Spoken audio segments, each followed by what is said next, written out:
courageous, heroic figure who, as a very flawed character, a very human character, leaves the place that he's ultimately to return to, and travels and learns, and then returns as a changed person. If I hadn't been scared, they would still be alive. And do you still feel responsible? My anger outweighs my guilt.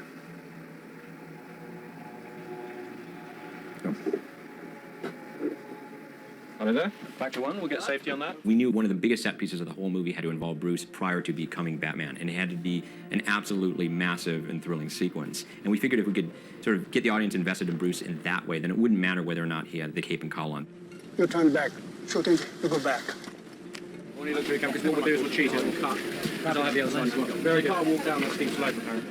We were determined not to have this film feel like it had been filmed on a lot, you know, on a back lot, on the studio lot. We wanted there to be locations that would expand it, that would make the playing field and the canvas feel larger. He meets his rival, we obviously don't understand that to the end of the film, in a Bhutanese monastery. So we wanted to place this monastery and the village he goes through on the way to the monastery in a really dramatic landscape. Obviously, Bhutan's in the Himalayas, and we couldn't go there. So we were looking for a landscape you can film in above the tree line that isn't covered in snow or it can't access, which is always a big problem. And preferably, we have a frozen lake and a glacier.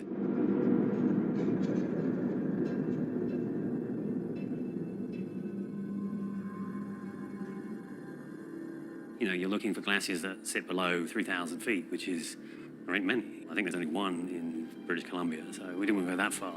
So Iceland, we went to Iceland, and there you go, sea level, glacier, mountains, no trees, rocky landscape, felt like the Himalayas. So we built a village on the edge of a glacier, and we built the front doors of the monastery on just around the corner. We were there from January till March building it. You know, it's obviously in its winter, so there's very little light, lots of storms, lots of rain. The monastery is being built as a miniature, and we're going to put that in behind the front doors, so it's a combination of elements. The power of movies, you know, we can kind of go anywhere and sort of tame it for our use. It was strange to be in a section of the world where there wasn't a tree and there wasn't the sound of a bird. It was kind of like a gorgeous Beckett wasteland, you know. It was beautifully dangerous.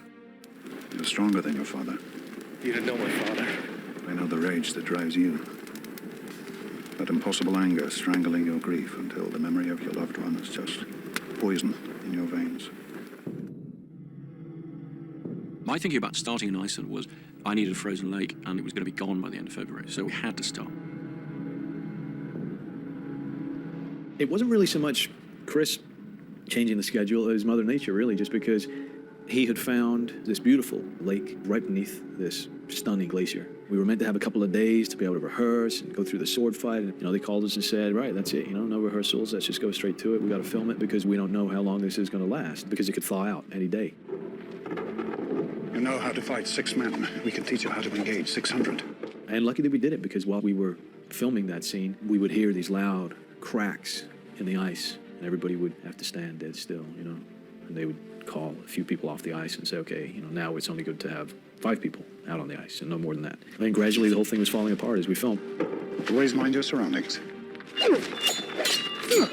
Every so often, between setups, we'd see ice crumbling away at the head of this glacier and bits of rock and muck falling off, that you knew this thing was a big living force that was moving towards you.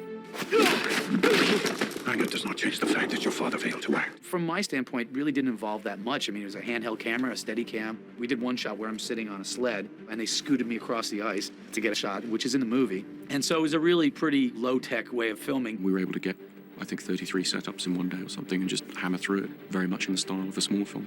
In a sense, that was the part of the film the most similar to films I'd made in the past. Yield. You haven't beaten me. You've sacrificed sure footing for a killing stroke. By the next day, it was pretty much just a lake again. And I like that, actually. You know, it's nice sometimes to kind of surprise yourself with the beginning and not feel completely ready. You know, sometimes there's a benefit I find myself to just getting started and jumping in. We wanted to go back out again, but we couldn't. And so we faked it a little bit after that. But all the really wide, beautiful stuff we got done on the day that we were supposed to prep.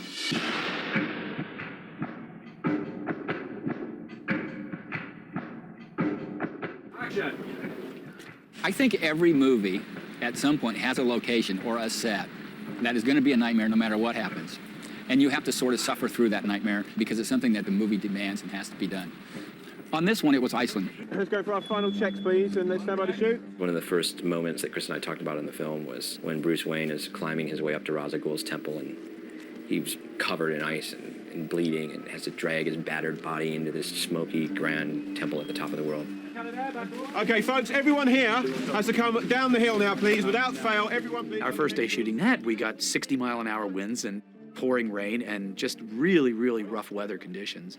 And instead of doing this crane shot that Chris and I had talked about doing at the bottom of the village, we ended up throwing the camera on my shoulder, kind of, hunkering down and walking up the hill in the blowing rain and getting as much as we could before we had to pull the plug and get out of there. 3, take 1. Okay, take straight, please. Iceland should have a lot more snow, but it's like anything. We have to cater for any how the weather changes. Start the snow. Got various types of snow. We're actually bringing snow and ice to Iceland. Rain effects, well, we're leaving that to God at the moment. Bruce's climb up the mountain, when he goes up, walks through the village, the guy tells him to turn back. That was a huge challenge, and it was more a challenge of stamina than anything else. It was freezing cold, the wind was roaring, and it was just miserable, quite frankly. And I think that the fact that we all got through that meant that we knew we were in a good place to continue. Filming in Iceland, the first week of production was like being thrown into combat. I had a completely new crew, an all-English crew that I'd never worked with before, who did a fabulous job, but we were all kind of thrown into the mud, wind, ice, rain, hail, whatever was hitting us there, and had to work out all the bugs of not only our communication, but filming the movie and doing some crucial scenes.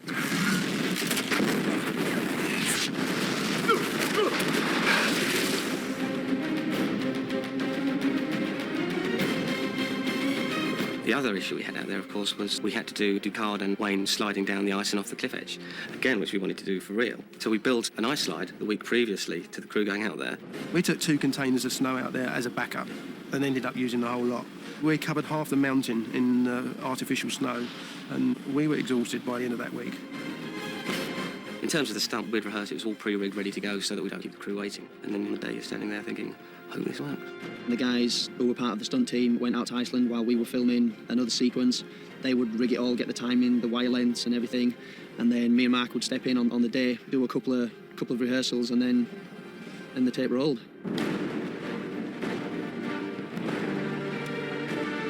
Okay, here we go, guys. Stand by, please. Buster. Just remember that the hand you're digging in with, that is supposedly taking the weight of both you and the guy you're holding, so a real stop on that, really hanging from that gauntlet. Roll cameras, please. Okay, here we go, guys. Good luck, everyone. 3, 2, 1, action!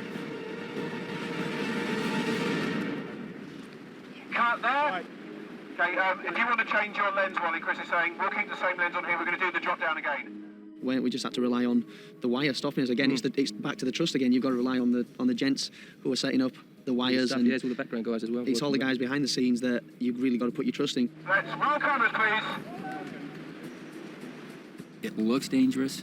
It is dangerous because anything could go wrong, but it is safe. The cable that's holding those guys could hold 25 times more weight than those guys are on. The thing that's in the ground is 75 times more deep than it has to be. The compounding of all the specs to a degree where it's virtually impossible, although an accident could happen anytime. So yes, it's very scary. Cut. You guys okay? Mark okay? Thumbs up. Excellent. We needed one single shot, which is sliding with them down the ridge over the edge to be able to tip down to see the ravine. In pre-production, Chris and I talked about it, and we both really wanted to get a realistic over-the-edge shot and not do it CGI, not do it blue screen back on the stage so you could really get the feel that you're there. And I think we were able to accomplish it, but that meant bringing this techno crane to the top of the mountain, and it was really the best way to get it. So it was the best tool for the job. It wasn't just a toy, that we made the guys bring up there. And then Chris also really wanted to get in there with them with a handheld camera and be right in with them as they slid down the hill. And so we took our usual low-tech approach to it to test it and to see really if it was going to be fast enough. Too slow. And also to get an idea of how much we were going to be able to shoot on location and how much we would leave behind to shoot on a set piece that we were going to build months and months later. What you're looking at is he's just sort of sliding towards a cliff edge. So you're going down and grab him with your right hand. Turn your body around. Like that. So on this one, we'll just get the lead into that. The horizontal black line. There's a great spirit that comes out of that in accomplishing what we were able to accomplish there. And I think that the attitude that Chris and I took towards it was, let's just go in there and get what we can and just get all that we can and come out of there alive with great footage.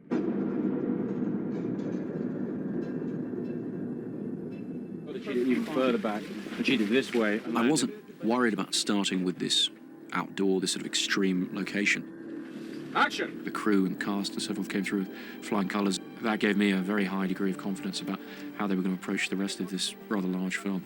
That's the thing, to stand up on that glacier and say, you know what, we decided to do this, we did it, and it's fantastic.